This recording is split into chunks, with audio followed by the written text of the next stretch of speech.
Hello. जरा उठकर घड़ी में देखो टाइम क्या हुआ है। तुम्हें याद तो है ना? पक्का ये तुम ही हो ना जिन्वू? क्या हुआ?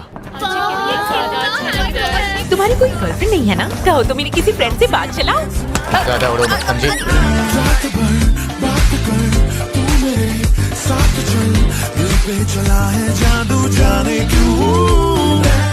उसका मॉक एग्जाम का रिजल्ट भी बहुत अच्छा आया है ना कि पावर जाग गई। तो क्या आप अपनी तरह उसे भी एक हंटर बनाना चाहेंगे? कभी नहीं। क्या तुम जीना के भाई हो? मुझे कोई आइडिया नहीं हमारी टीचर ने तुमसे क्या कहा। तुम एक ई रैंक हंटर हो, इस तरह तुम पैसे नहीं कमा पाओगी। अगर तुम यहाँ लेक्चर देने आए हो तो वापस चले जाओ। चलो मेरे साथ। तुम्हें लगता है कबाड़ सी जगह मेरा घर है? तो आप यहाँ कब तक रहने वाले हैं? कहीं आप उन दोनों को ढूंढने के इरादे से तो अपने वतन वापस नहीं आए? जब जवाब पता है तो सवाल क्यों पूछा? और उम्मीद करता हूँ तुम मुझे रोकने की बेवकूफी नहीं करोगे।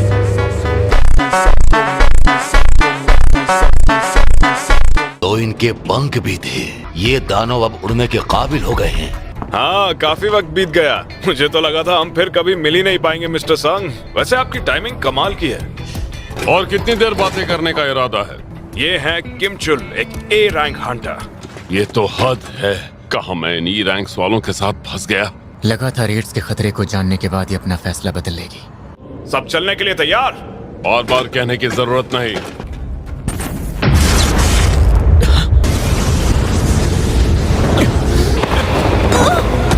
ये सब क्या है? जल्दी से जल्दी प्राइवेट स्ट्राइक टीम को बुलाओ। गेट अचानक गायब कैसे हो गया? और हम इस वक्त हैं कहाँ पर? वो एक रेड गेट था। अच्छा ये सी रैंक तय खाना है तो? वो सभी बहुत ऊंचाई पर है और काफी दूर भी।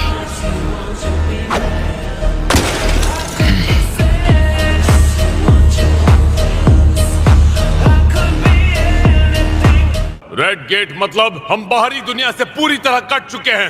एक बात और, इतने बड़े ग्रुप को मैं अकेला कमांड नहीं कर सकता। अगर हम यूं ही खड़े रहे या तो हम ठंड से मर जाएंगे वरना उनका शिकार बन जाएंगे। ये लड़की जिसकी ये पहली रेड है और तुम एक सी रैंक या उससे कम रैंक वाला नहीं, इसीलिए मैं किसी बोझ की रखवाली नहीं करूंगा।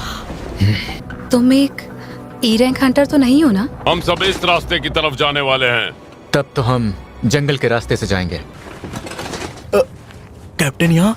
हम ई रैंक वाले उस ग्रुप को मरने के लिए छोड़ आए हैं। उनके पास एक सी रैंक और पाक ही जीन है जो खुद एक बी रैंक हंटर है। तो मुझे क्यों लगा कि वो ई रैंक हंटर उनका लीडर है?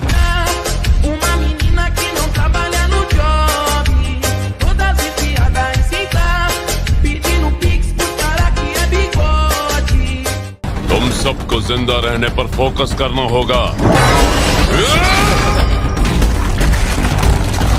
ये देखो पंजों के निशान। ये जरूर बर्फीले भालुओं का इलाका होगा।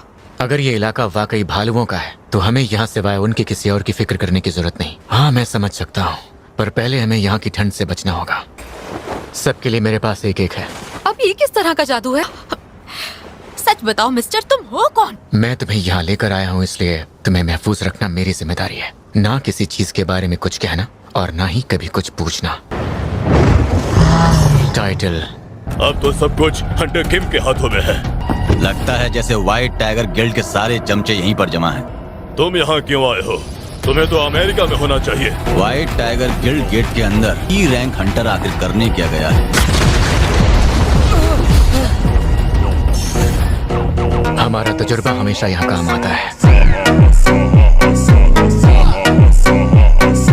देखा जाए तो हम पर हमले होने काफी हद तक बंद हो गए हैं। क्या इसका मतलब ये है कि हंटर संघ ने यहाँ के सभी भालुओं को मार दिया है? ये मुकाबला बराबरी का लगता है।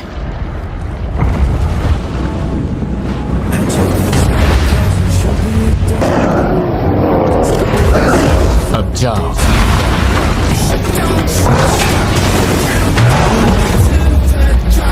बार बार जिंदा होने वाले सिपाही, ये तो मेरी उम्मीद से भी बेहतर निकले।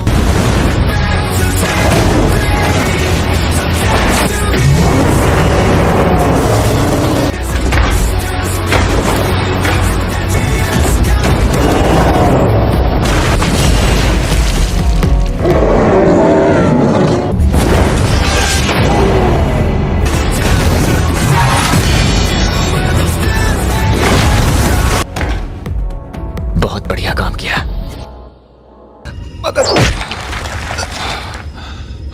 ऐसा बिल्कुल नहीं हो सकता। उन लोगों को गए कितना वक्त हो गया? यही लगभग 3 घंटे। तब तो समझो ये जिन्वू संग मारा जाएगा। इस वक्त तुम्हारी स्ट्राइक टीम के साथ अंदर क्या कर रहा है? वो एक सी रैंक रेड देखना चाहते थे। तू क्या मुझे बेवकूफ समझता है? अपना हाथ उसके गले से हटाओ।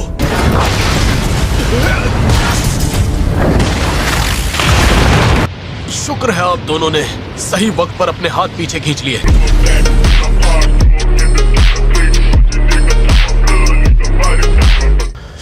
वो जिन्वू एक ई रैंक हंटर ही है, मेरा यकीन कीजिए। वही तुम लोगों की घिसी पिटी झूठी कहानियां। हंटर वोंग, शर्मानी चाहिए इन्हें। ये कीड़े आखिर जिंदा कैसे हैं? वहाँ मेरी पूरी की पूरी स्ट्राइक टीम सिर्फ इसलिए मारी गई क्योंकि उनके पास हथियार और जरूरी सामान नहीं था।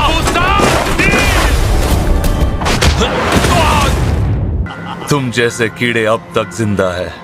क्या कहा तुमने? जो बहुत ताकतवर है, इसलिए ये अपनी ताकत आजमाने आया है।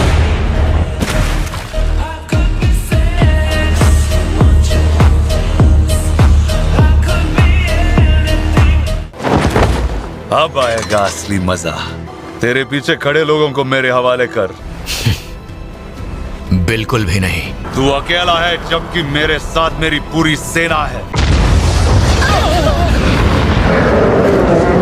तू मुझे बोर कर रहा है।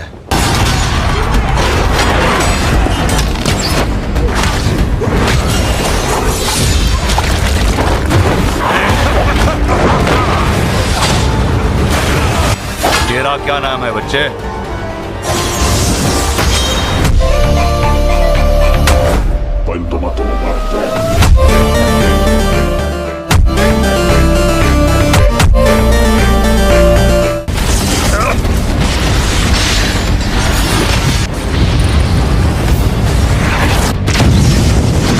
बस इतना ही दम था क्या तेरे सेना में?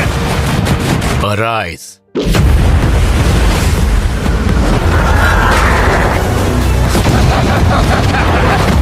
इस डिब्बे को भी ले आ।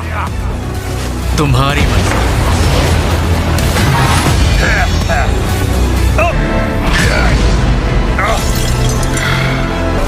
कुछ भी खत्म नहीं होता।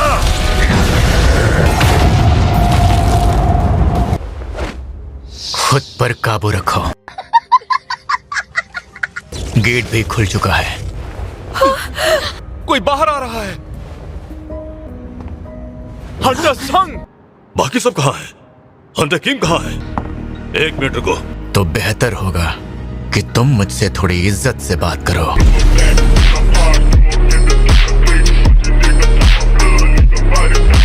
हाँ, आखिर ये इंसान है कौन? बॉस को हराने के बाद वो अचानक से काफी चिड़चिड़े हो गए थे। मेरी जान बचाने के लिए थैंक यू।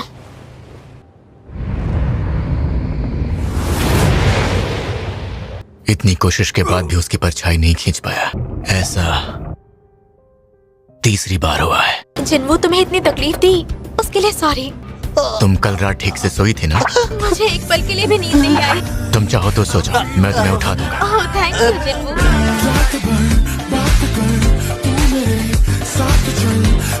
चला है जादू जाने क्यों।